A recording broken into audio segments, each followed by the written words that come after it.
Kembali lagi, sejauh mana ketaatan kita kepada Tuhan, sejauh mana penyerahan diri kita sama Tuhan, sejauh mana kekristenan kita boleh diaktualisasikan dalam hidup ini. Itu yang Tuhan mau.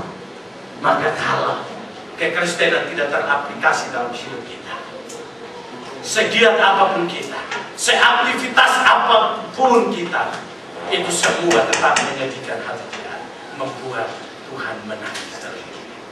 Bukankah ada lagu begini? Air mata Tuhan tumpah, lihat derita, oh anak-anaknya. Kenapa? Karena kejahatan merajalela. Bahkan kita melihat lagu itu diciptakan untuk daerah Ambon. Kenapa? Ada istilah pela gandum. Saudara tahu itu? Pela gandum itu dari dulu sudah tercipta, di mana ada beragama seberang kita, saudara sepupu kita, dan juga agama Kristen. Mereka hidup berbaur, tapi tidak ada perkelahian, tidak ada perselisihan. Kenapa? Karena mereka punya satu kebiasaan yang namanya pelagani. Di situ suatu budaya yang ditekankan pada saat itu adalah budaya saling mengasihi. Nah, itu dibuat semacam upacara. Dan upacara itu dibuat mengingat bahwa walaupun mereka beda agama, tetapi mereka satu, saudara kandung. Jadi pela gandum ini mengikat mereka sebagai saudara kandung. Tapi apa yang terjadi? Ketika ada orang-orang luar datang masuk ke Ambon, melakukan jihad jahil dan jahat, akhirnya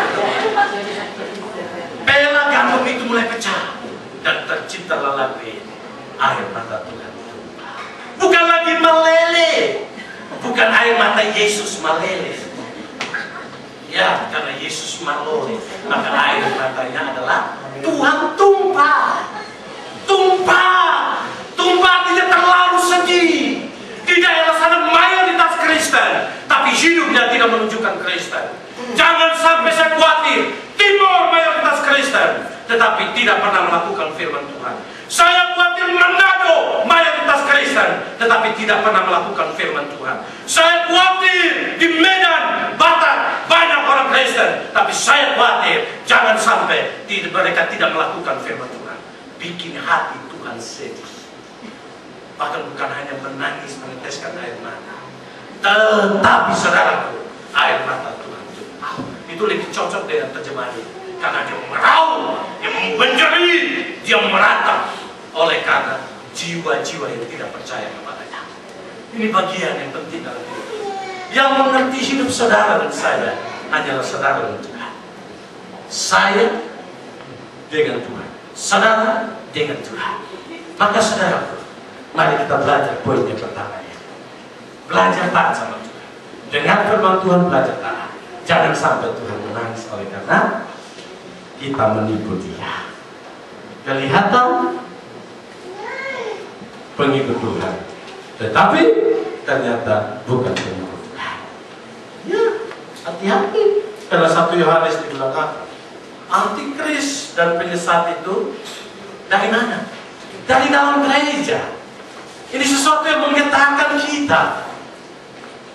Antikris dan penyesat itu dari dalam kamu. Semoga tidak di misio. Ya, kalau di misio muncul itu siap PA sampai jam 11:30 dan 12. Seharusnya sampai jam 11. Betul. Siap. Maka di sini poin yang pertama. Mari kita belajar. Jangan membuat hati Tuhan menangis. Katakan kepada sebelah, jangan buat Tuhan menangis. Yang sebelah malam, kamu juga jangan ngomong doa. Kamu juga jangan ngomong doa. Jangan. Kenapa kita harus belajar? Kenapa Tuhan bilang harus belajar? Karena hidup kita tiap-tiap detik dituntut oleh Tuhan supaya kita tidak membuat Tuhan menangis. Amin. Ya, poin yang pertama ini pegang kemanapun kita pergi. Jangan buat Tuhan menangis. Kenapa Tuhan menangis? Oleh karena hidup ini sudah milik Tuhan. Jangan disia-siakan. Kalau kita sia-siakan, kita sia-siakan darah Kristus yang tertumpah di atas kayu salib. Kita sia-siakan perjamuan kudus sebentar yang kita akan ada. Tuhan tidak mau itu. Amin. Mari kita buat komitmen hari ini. Saya tidak mau buat Tuhan menangis. Saya secara pribadi buat komitmen tadi malam. Tuhan, saya tidak mau lagi bikin Tuhan menangis. Saya tidak mau lagi bikin Tuhan menangis. Tapi saya mau Tuhan senang dalam hidup saya.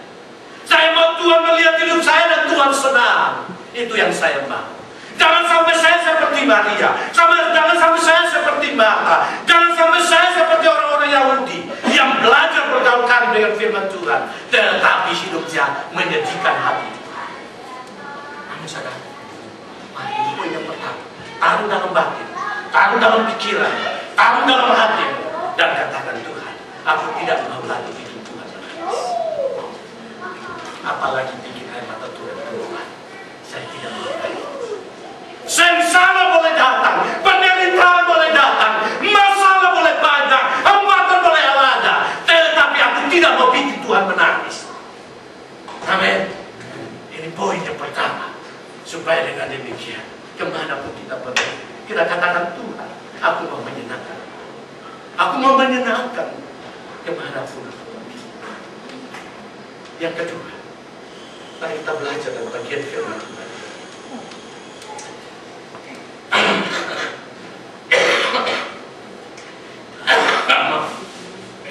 Ayat yang ke-39 sampai ayat yang ke-40 dan 41. Mari kita baca ayat 39, 40 dan 41. 1, 2, 3. Kata Yesus, angkat batu itu Marta. Marta, saudara orang yang meninggal itu, berkata kepadanya. Kita ulangi lagi. Kata Yesus, angkat batu itu. Marta, saudara orang yang meninggal itu, berkata kepadanya, Tuhan, ia sudah berbau, sebab sudah 4 hari ia mati. Ada 40. Jawab Yesus, bukankah sudah kukatakan kepadamu, jikalau engkau percaya, engkau akan melihat kemuliaan. Ini penekanan saya bagian yang kedua. Kenapa kita harus belajar? Kenapa Tuhan mau supaya murid-murid belajar? Oleh karena bagian yang kedua ini penting sekali. Di mana ketika Tuhan bilang sama orang-orang yang ada di situ, angkat batu itu. Batu yang mana? Batu yang adalah tutup kubur itu. Tuhan bilang, buka, angkat, dorong batu itu. Supaya kalau biasanya pintu kubur itu kan pakai batu. Waktu Tuhan Yesus pun begitu. Ketika mulai mau didorong, apa kata Marta? Marta berbisik. Saya tafsirkan ini sebagai sebuah bisikan. Tuhan, pasti dia sudah berbau. Nah, sudah 4 hari. Sudah 4 hari Tuhan. Dia pasti berbau. Kenapa? Ini pikiran yang normal, kan? 4 hari tidak diformalin. Walaupun formalin dipakai untuk makan.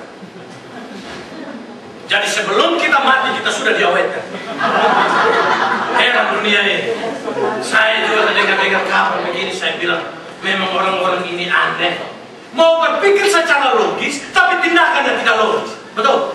Mana orang hidup di formalin? Dengan cara makan bakso, gyoza, kan masuk di Jepang, dong? Sayur, apalagi goreng-gorengan, begitu kan? Macam-macam. Saya dulu dengar, nggak tahu betul apa enggak. Bakso di bawahnya itu